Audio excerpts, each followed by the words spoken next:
इस सेशन में आपका स्वागत है। हम पढ़ रहे हैं दिसंबर 2025 का करंट अफेयर और ये आज का 7वां सेशन है। आज का पहला प्रश्न है, राष्ट्र प्रेरणा स्थल डॉक्टर श्यामा प्रसाद मुखर्जी, दीनदयाल उपाध्याय और अटल बिहारी वाजपेयी को समर्पित किस शहर में स्थित है, जिसे 25 दिसंबर को राष्ट्र को समर्पित किया गया? इसका उत्तर है लखनऊ। अगला प्रश्न है, कौन सा भारतीय स्टार्टअप अंतरिक्ष से मिसाइलों की ट्रैकिंग के लिए उपग्रह लॉन्च करने जा रहा है? इसका उत्तर है दिगंतरा। अगला प्रश्न है, भारतीय रेलवे ने 26 दिसंबर 2025 से 215 किलोमीटर से अधिक की यात्रा के लिए साधारण श्रेणी के किराए में कितनी वृद्धि की है? इसका उत्तर है 1 पैसा पर किलोमीटर और 2 पैसा पर kilometre mail, express, non AC and AC class के लिए। अगला प्रश्न है, पर्यावरण मंत्रालय के अनुसार सुप्रीम कोर्ट द्वारा अनुमोदित परिभाषा के तहत अरावली क्षेत्र का कितना प्रतिशत हिस्सा संरक्षित क्षेत्र रहेगा? इसका उत्तर है 90% से अधिक। अगला प्रश्न है, किस फुटबॉलर ने रियल मैड्रिड के लिए एक कैलेंडर वर्ष में सर्वाधिक गोल करने के क्रिस्टियानो रोनाल्डो के रिकॉर्ड 59 गोल की बराबरी की है? इसका उत्तर है किलियन एम्बाप्पे। अगला प्रश्न है, पंजाब सरकार ने किन वस्तुओं की बिक्री पर पवित्र शहरों में पूर्ण प्रतिबंध लगा दिया है? इसका उत्तर है मांस, शराब और तंबाकू। अगला प्रश्न है, भारतीय डाक एवं दूरसंचार लेखा एवं वित्त सेवा आईपी एंड टीएएफएस ने नई दिल्ली में अपना 51वां स्थापना दिवस मनाया। इस दिवस को किस रूप में मनाया गया है? इसका उत्तर है संचार लेखा दिवस। अगला प्रश्न है, हाल ही में राष्ट्रीय महिला आयोग ने महिला केंद्रित नीतिगत मुद्दों पर किस युवा शोध फेलोशिप का शुभारंभ किया है? इसका उत्तर है शक्ति स्कॉलर्स। अगला प्रश्न है, भारत ने किस देश के साथ मुक्त व्यापार समझौता एफटीए वार्ता संपन्न करने की घोषणा की है, जिसके तहत अगले 15 वर्षों में $20 बिलियन के निवेश का लक्ष्य रखा गया है? इसका उत्तर है न्यूजीलैंड। अगला प्रश्न, पंचायती राज मंत्रालय द्वारा 23 और 24 दिसंबर 2025 को पेसा महोत्सव का आयोजन कहाँ किया जा रहा है? इसका उत्तर है विशाखापत्तनम। अगला प्रश्न है, अखिल भारतीय तकनीकी शिक्षा परिषद एआईसीटीई के अध्यक्ष का अतिरिक्त प्रभार किसे सौंपा गया है? इसका उत्तर है प्रोफेसर योगेश सिंह, दिल्ली विश्वविद्यालय के कुलपति। अगला प्रश्न है, हाल ही में garden rich ship builders and engineers limited द्वारा भारतीय नौसेना को कौन सा anti submarine warfare shallow water craft सौंपा गया है? इसका उत्तर है आईएनएस अंजदीप। अगला प्रश्न है, इंडिया ऑप्टेल लिमिटेड आईओएल के उन्नत रक्षा नेविगेशन प्रणालियों के लिए किस देश की कंपनी सफ्रॉन के साथ समझौता किया है? इसका उत्तर है फ्रांस। अगला प्रश्न है, किस एविएशन स्टार्टअप ने बेंगलुरु में अपनी इलेक्ट्रिक फ्लाइंग टैक्सी का ग्राउंड टेस्टिंग शुरू किया है? इसका उत्तर है सरला एविएशन। अगला प्रश्न है, किस टीम ने फाइनल में भारत को हराकर अंडर 19 क्रिकेट एशिया कप का खिताब जीता? इसका उत्तर है पाकिस्तान। अगला प्रश्न है, 68वीं राष्ट्रीय निशानेबाजी चैंपियनशिप में पुरुषों की 10 मीटर एयर राइफल स्पर्धा में स्वर्ण पदक किसने जीता? इसका उत्तर है किरण अंकुश जाधव, नौसेना।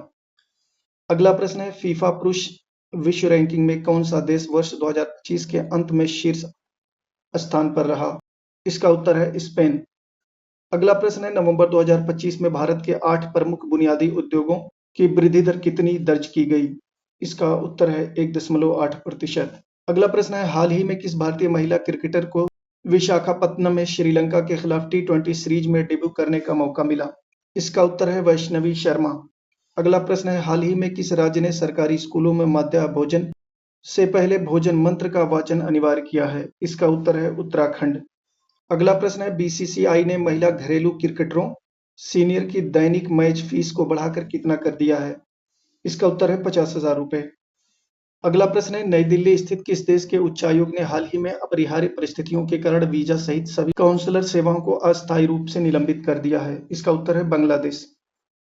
अगला प्रश्न है, भारत ने हाल ही में चक्रवात से प्रभावित किस देश को $450 मिलियन का राहत पैकेज देने की घोषणा की है? इसका उत्तर है श्रीलंका। अगला प्रश्न है, उत्तर प्रदेश सरकार ने हाल ही में लघु और सीमांत किसानों को कितने प्रतिशत ब्याज दर पर ऋण उपलब्ध कराने की घोषणा की है? इसका उत्तर है 6%। अगला प्रश्न है, किस राज्य सरकार ने कावेरी डेल्टा में पाए जाने वाले स्मूथ कोटेड उदबिलाव के संरक्षण के लिए एक विशेष पहल शुरू की है? इसका उत्तर है तमिलनाडु। अगला प्रश्न है, शून्य अपशिष्ट मॉडल पर आधारित भारत का पहला अत्याधुनिक ई कचरा पार्क कहाँ स्थापित किया जा रहा है? इसका उत्तर है कोलंबी कला, दिल्ली। अगला प्रश्न है कि संस्था ने हाल ही में राष्ट्रीय ऊर्जा संरक्षण दिवस पर नई सतत ऊर्जा नीति का शुभारंभ किया? इसका उत्तर है दिल्ली मेट्रो रेल कारपोरेशन। अगला प्रश्न है विनोद कुमार शुक्ल जिनका हाल ही में 88 वर्ष की आयु में निधन हो गया किस क्षेत्र से जुड़े थे? इसका उत्तर है साहित्य, हिंदी लेखक और कवि थे। अगला प्रश्न है किस देश ने हाल ही में H1B वीजा के लिए रैंडम लॉटरी सिस्टम को हटाकर वेतन और कौशल आधारित प्राथमिकता प्रणाली लागू की है? इसका उत्तर है संयुक्त राज्य अमेरिका। अगला प्रश्न है दिसंबर 2025 में आईसीसी महिला T20 रैंकिंग में कौन सी भारतीय क्रिकेटर नंबर 1 गेंदबाज बन गई हैं? इसका उत्तर है दीप्ति शर्मा। अगला प्रश्न है महिला प्रीमियर लीग WPL 2026 के लिए दिल्ली कैपिटल्स टीम का कप्तान किसे नियुक्त किया गया है? इसका उत्तर है जेमिमा रोड्रिग्स। अगला प्रश्न है ग्लोबल चेस लीग GCL के तीसरे संस्करण का खिताब किस टीम ने जीता? इसका उत्तर है अल्पाइन SG पाइपर्स। अगला प्रश्न है किस IIT ने हाल ही में एटॉमिक फोर्स माइक्रोस्कोपी में वैज्ञानिक अनुसंधान के लिए इला नामक AI एजेंट विकसित किया है? इसका उत्तर है IIT दिल्ली। अगला प्रश्न है सामाजिक न्याय और अधिकारिता मंत्रालय द्वारा संचालित किस अभियान के तहत अब तक 15 करोड़ से अधिक युवाओं और 6 करोड़ से अधिक महिलाओं को सफलतापूर्वक जोड़ा गया है? इसका उत्तर है नशा मुक्त अभियान। अगला प्रश्न है हाल ही में संपन्न हुए 42वें सत्र के दौरान किस देश को अंतर्राष्ट्रीय नागर विमानन संगठन ICAO की परिषद में 2025 से 2028 के कार्यकाल के लिए ऐतिहासिक समर्थन के साथ फिर से चुना गया है? इसका उत्तर है भारत। अगला प्रश्न है रक्षा अनुसंधान और विकास संगठन DRDO ने हाल ही में किस अगली पीढ़ी की मिसाइल प्रणाली का विकासात्मक परीक्षण सफलतापूर्वक किया है जो अलग अलग ऊंचाई और दूरी पर हवाई लक्ष्यों को भेदने में सक्षम है? इसका उत्तर है आकाश NG। अगला प्रश्न है भारतीय तटरक्षक बल ICG ने हाल ही में गोवा शिपयार्ड लिमिटेड में अपने किस पहले स्वदेशी रूप से डिजाइन और निर्मित प्रदूषण नियंत्रण पोत को कमीशन किया? इसका उत्तर है समुद्र प्रताप। अगला प्रश्न है वर्ष 2025 के राष्ट्रीय विज्ञान पुरस्कार के अंतर्गत देश का सर्वोच्च विज्ञान सम्मान विज्ञान रत्न मरणोपरांत किसे प्रदान किया गया है? इसका उत्तर है प्रोफेसर जयंत विष्णु नार्लिकर। अगला प्रश्न है हाल ही में उपराष्ट्रपति ने तीसरे संसद खेल महोत्सव के दौरान युवाओं से कौन सा प्रमुख आह्वान किया? इसका उत्तर है नशीली दवाओं को ना और खेलों को हाँ। अगला प्रश्न है हाल ही में उपराष्ट्रपति द्वारा विमोचित पुस्तक मोदी युग में भारत का आर्थिक सशक्तिकरण के लेखक कौन है? इसका उत्तर है प्रोफेसर डॉक्टर सिकंदर कुमार। अगला प्रश्न है किस क्रिकेटर ने सचिन तेंदुलकर का रिकॉर्ड तोड़कर लिस्ट A क्रिकेट में सबसे तेज 16,000 रन बनाने का रिकॉर्ड बनाया? इसका उत्तर है विराट कोहली 330 पारियों में। अगला प्रश्न है किस राज्य की क्रिकेट टीम ने 574/6 का उच्चतम लिस्ट A स्कोर बनाकर विश्व रिकॉर्ड बनाया? इसका उत्तर है बिहार बनाम अरुणाचल प्रदेश। अगला प्रश्न है मेजर ध्यानचंद खेल रत्न पुरस्कार 2025 के लिए किसके नाम की सिफारिश की गई है? इसका उत्तर है हार्दिक सिंह हॉकी। अगला प्रश्न है 1 मिनट में 490 फुल एक्सटेंशन मंच मारकर किसने गिनीज वर्ल्ड रिकॉर्ड बनाया है? इसका उत्तर है दीपांकर यादव। अगला प्रश्न है एशियाई युवा पैरा गेम्स दुबई 2025 में भारतीय दल ने पदक तालिका में कौन सा स्थान हासिल किया? इसका उत्तर है 7वां। अगला प्रश्न है किस राज्य में कक्षा 6 से 12 तक के लिए स्कूल प्रार्थना सभा में समाचार पत्र पढ़ना अनिवार्य कर दिया गया है? इसका उत्तर है उत्तर प्रदेश।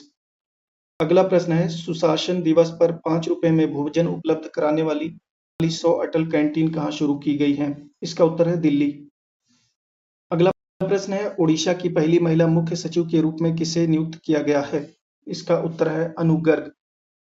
अगला प्रश्न है अटल स्मृति न्यास सोसाइटी का नया प्रमुख किसे नियुक्त किया गया है? इसका उत्तर है M वेंकैया नायडू पूर्व उपराष्ट्रपति। अगला प्रश्न है राष्ट्रपति द्रौपदी मुर्मू ने हाल ही में किस भाषा में भारत का संविधान जारी किया? इसका उत्तर है संथाली।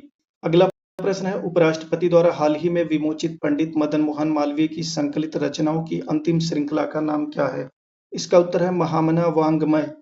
अगला प्रश्न है किस मंत्रालय द्वारा राष्ट्रीय स्तर पर वीर बाल दिवस मनाया जाएगा और प्रधानमंत्री राष्ट्रीय बाल पुरस्कार प्रदान किया जाएगा? इसका उत्तर है महिला एवं बाल विकास मंत्रालय। अगला प्रश्न है पर्यावरण मंत्रालय ने हाल ही में सुप्रीम कोर्ट के निर्देशों का पालन करते हुए किस पर्वत श्रृंखला में नए खनन पट्टों पर पूर्ण प्रतिबंध लगा दिया है? इसका उत्तर है अरावली। अगला प्रश्न है नागरिक उड्डयन मंत्रालय ने हाल ही में किन 2 नई एयरलाइनों को परिचालन के लिए अनापत्ति प्रमाण पत्र NOC जारी किया है? इसका उत्तर है अल हिंद एयर और फ्लाई एक्सप्रेस। अगला प्रश्न है, लिस्ट ए क्रिकेट इतिहास में सबसे तेज शतक 32 गेंद लगाने वाले बल्लेबाज कौन बन गए हैं? इसका उत्तर है साकिबुल गनी, बिहार। आज के सेशन में इतना ही। वीडियो अगर आपको पसंद आई हो तो वीडियो को लाइक और शेयर करें, चैनल को सब्सक्राइब करें और कमेंट बॉक्स में अपनी राय जरूर दें। Thank you.